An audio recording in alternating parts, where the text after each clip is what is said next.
글로벌 팬데믹 여파가 물류 대란으로 이어지고 있는 가운데 운송 비용이 증가하면서 물가 상승의 요인이 되어 왔습니다. 특별히 캘리포니아주의 롱비치 항과 LA 항만에 대기하고 있던 컨테이너 선박이 80여 척에 이를 정도로 심각한 상황이 이어졌는데요.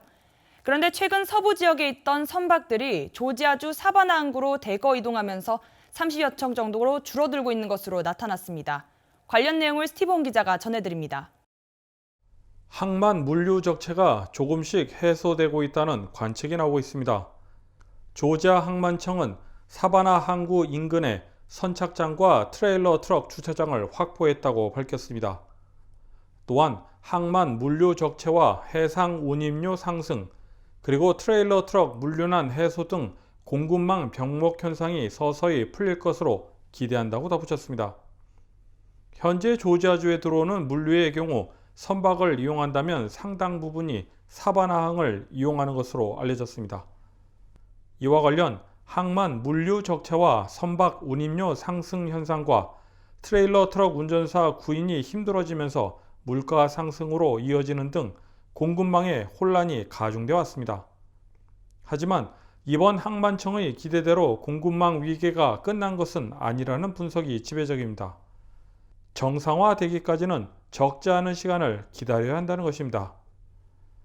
항만의 트레일러 선착장과 트레일러 트럭 주차 공간은 확보했다 하더라도 트레일러 트럭 운전사 부족 현상은 언제 해소될지 예측할 수 없는 상황입니다. 또한 최근 오미크론 출현 등 변수가 너무 많이 있어 내년 초에도 물류 적체와 공급망 병목 현상이 계속 이어질 것이라는 관측이 나오고 있습니다. KTN 뉴스 스티븐입니다. 미국의 11월 소비자 물가지수가 또 올랐습니다. 39년 만에 가장 높은 연간 인플레이션으로 보고되면서 전년도와 비교하면 무려 6.8%가 상승했습니다. 특히 식품, 에너지, 주택 차량 등 분야에서 급증한 것으로 보고됐습니다. 이번 인플레이션 현상으로 저소득 가정의 생필품 구입 부담이 가중되고 있습니다. 중앙은행인 연방준비제도는 자산 매입 축소 테이퍼링을 통해 인플레이션 압박을 완화하기 위한 방안을 논의하고 있습니다. 이 같은 인플레이션 현상을 부추기는 요인으로는 코로나19 팬데믹으로 인한 경기 침체의 빠른 반동과 이에 따른 복합적인 요인입니다. 광범위하게 쏟아졌던 정부의 경기 부양책과 느린 고용시장 회복, 그로 인한 공급망 부족 등이 인플레이션의 주요 원인으로 꼽힙니다. 가장 큰 문제로 언급됐던 것은 노동력 부족입니다. 백신 공급으로 경기가 회복되고 일상으로 돌아가려는 조짐이 보이는 반면 직장으로 돌아가려는 노동자의 비율이 낮기 때문입니다. 고용주들은 인건비를 높이고 여러 방안을 제시하지만 여전히 인력 부족 현상을 호소하고 있습니다. 노동력 부족과 공급망 부족 현상까지 겹치면서 중고차부터 전자제품, 가정용품과 렌터카까지 다양한 분야에서 소비자가가 급등했습니다. KTN 뉴스 김상은입니다. 스와니 시정부가 10일 지역 인사들을 초청해 점심 식사를 제공하며 감사의 뜻을 전했습니다. 이날 행사에는 귀네 카운티 공무원들과 후원자들도 참석했으며 이용기 차기 한인회장을 비롯한 한인 인사들도 함께했습니다. 스티븐 기자가 그 현장을 다녀왔습니다. 10일 정오 스와니 시청. 스와니 시 관계자들이 점심 식사를 제공하기 위해 준비를 하고 있습니다. 지미 버넷 스와니 시장을 비롯해 카스무니 경찰서장 등 시 관계자들이 손님을 맞아 담소를 나누고 있습니다. 이날 참석자들 가운데에는 스와니 시 관계자들뿐만 아니라 니콜 러브 핸드릭스 귀네 카운티 커미셔너 의장과 카운티 교육위원회 메리 머피 의원, 그리고 셰리프국과 카운티 소방서 관계자들도 함께했습니다. 또한 이홍기 차기 한인 회장을 비롯해 최주환 애틀랜타 조지아 한상희 이사장, 박청희 한인회 부회장, 김영임 키마 조지아 회장, 그리고 김철애 관장 내외도 참석해 시 관계자들과 담소를 나누며 한인 사회를 소개하는 시간을 가졌습니다. 스와니 시 지미 버넷 시장은 인터뷰를 통해 향후 한인 사회와 함께 협력할 수 있는 기회가 있기를 바란다며 인사말을 전했습니다. Yes, I'd like to say hello to the Korean community and thank you for all your support and look forward to working with you in the future. Hope everybody has a wonderful holiday, a safe holiday, and enjoy a good time. KTN 뉴스 스티븐입니다. 한국질병관리청에서 최근 남아공에서 발병한 코로나19 세변이 오미크론의 국내 유입을 막기 위해 자가격리 면제서 발급을 중단한 바 있습니다. 하지만 예외 사항도 뒀는데요. 인도적 차원과 중요한 사업상의 목적, 그리고 학술 공익적 목적은 예외적으로 격리 면제서 발급이 가능합니다. 기존의 자가격리 면제서를 발급받았더라도 지난 12월 3일부터는 모두 효력이 사라집니다. 현재 해외에서 한국으로 들어가는 모든 입국자는 의무적으로 10일 자가격리를 해야 합니다. 하지만 일부 인도적 목적이나 중요한 사업상의 목적일 경우, 그리고 학술 공익적 목적은 예외적으로 격리 면제서 발급이 가능합니다. 인도적 목적 격리 면제서 발급일 경우 가족의 장례에 참석하는 한국 국민 또는 외국인, 본인 또는 배우자가 발급 대상자입니다. 포함되는 가족 범위는 본인 또는 배우자의 형제자매, 직계존속 및 직계비속이 포함되며 해외에서 최근 1개월 이내에 사망자의 유고를 모시고 입국하는 경우가 해당됩니다. 격리 면제 기간은 최대 7일까지 가능하며 7일 이상 한국에 머물 경우에는 남은 기간 자가 또는 격리시설에서 격리를 해야 합니다. 예를 들어 10월 1일 입국자가 받은 격리 면제 기간이 10월 5일까지일 경우 10월 6일에 출국하거나 10월 6일부터 10일까지 격리가 필요합니다. 격리 면제서를 발급받기 위해서는 신청인의 여권과 출입국 항공사본, 격리 면제서 발급 신청서, 격리 면제 동의서 외에도 가족임을 증명할 수 있는 가족관계서와 사망진단서가 필요합니다. 신청은 아래 이메일을 통해 제출할 수 있으며 평일은 오전 9시부터 오후 4시까지 접수한 경우 당일 발급이 가능하지만 오후 5시 이후 또는 공휴일, 주말 접수는 다음 날 오전 9시 30분까지 발급이 가능하다고 주 애틀랜타 총영사관이 밝혔습니다. 인도적 목적 외에도 중요한 사업상의 목적이나 학술 공익적 목적은 예외적으로 격리 면제서 발급이 가능합니다. 현재 한국은 1일 신규 확진자 수가 3일 연속 7,000명대를 기록하면서 보건당국이 비상입니다.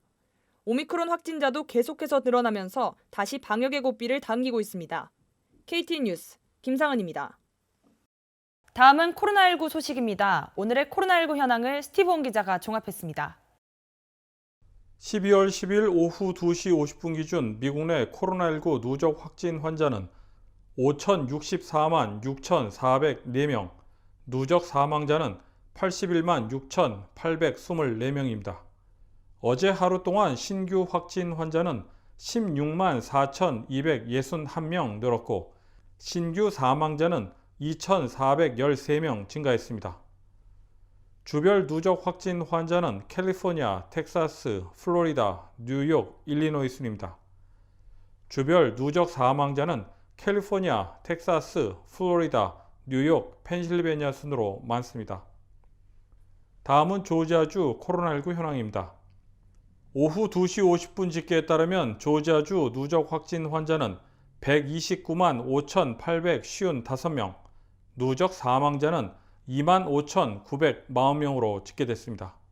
신규 확진 환자는 1,573명 증가했고 신규 사망자는 23명 늘었습니다. 다음은 카운티별 집계입니다. 귀네 카운티 누적 확진 환자 11만 5,552명, 누적 사망자는 1,439명입니다. 전날 대비 신규 확진 환자는 174명 증가했고 신규 사망자는 없습니다. 풀턴 카운티 누적 확진 환자 11만 4,730명, 누적 사망자는 1,699명입니다. 신규 확진 환자는 210명, 신규 사망자는 1명 증가했습니다. 이상으로 코로나19 현황을 마칩니다.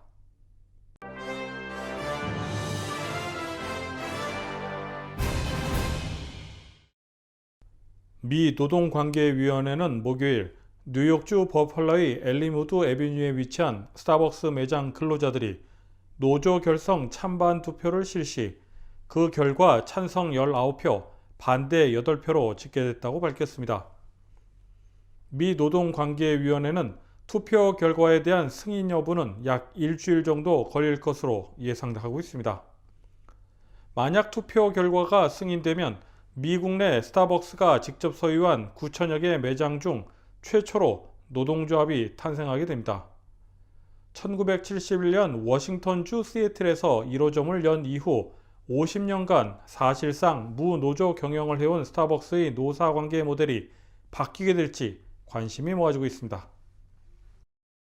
브라이언 캠프 주지사는 8일 주청사에서 조지아주의 사법추진위원회 위원 35명을 대상으로 선서식을 개최했습니다. 이날 선서식에는 홍수정 변호사도 포함됐습니다. 사법추천위원회 JNC는 조지아주 주지사 직속으로 주 지방법원 판사와 항서법원 판사 등 후보들을 공천하는 역할을 하게 됩니다. 한편 홍수정 변호사는 내년도 선거에 주 102지구 하원의원직에 도전한다고 밝힌 바 있습니다.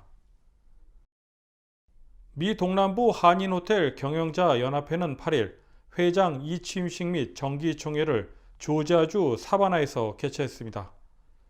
호텔 경영자연합회 차기 회장에 취임하는 에스더김 회장은 취임사에서 회원 간의 화합과 상생을 강조하며 그 일환으로 친선 골프대회와 장학금 전달 등을 추진하겠다고 밝혔습니다. 에스더김 신임 회장은 지난 9월 제5대 회장으로 선임됐으며 현재 베이몬트 바이 원덤 블레질턴 호텔과 엘라바마 몽고메리 윙게이트 호텔을 운영해오고 있습니다. 이상으로 KT 뉴스를 모두 마칩니다. 시청해주신 여러분 고맙습니다.